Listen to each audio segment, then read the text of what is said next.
but I'm trying to get a picture of the amount of bureaucracy that's going to be involved. I mean, have you got any idea how many forms you're going to fill in, or how many different permissions you need, or anything like that? Well, hopefully I shan't have to fill in any. I've got this sort of phobia about straight lines and forms and sign on the dotted line and this, and I very rarely get past page 2 without finding some assistance. So I'm hoping there'll be somebody who will come along over the course of the next 6 months and will be able to do all that for us.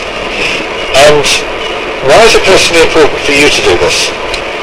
It's personally important for me because of the hypervigilance aspect. Every soldier that returns from conflict, one of the biggest things that they have to deal with is this ultra high awareness of everything that's going on around them.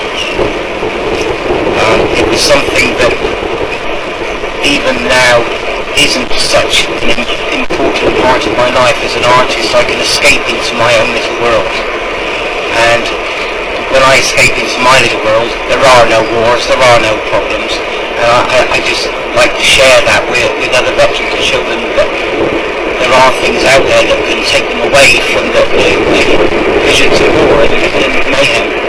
And how will this help with that? Hopefully that moment when they see the castle draped in poppies. I've produced some artist impressions of the finished product, and when you see this bright red castle, which is completely out of place with the landscape and the countryside, and it just doesn't exist, you have to just concentrate on that and that alone. For that moment, there are no other problems in the world, no matter how great they are.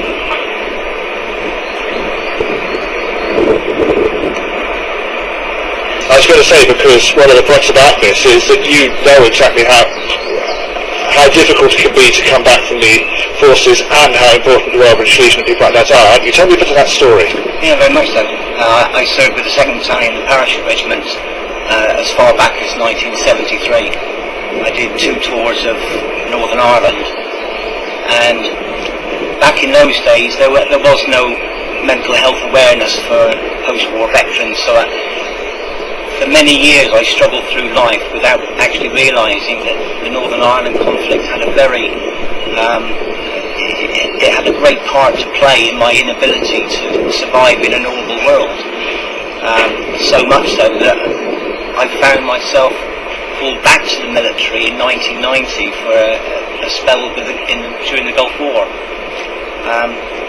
After the Gulf War I became involved with Gulf veterans, and I suddenly realised that all these mental and post-traumatic stress disorder and everything, suddenly realised that I'd already had it for 20 years.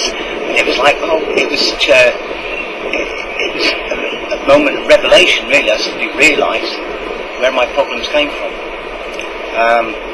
Realising that took me to British Legion for help.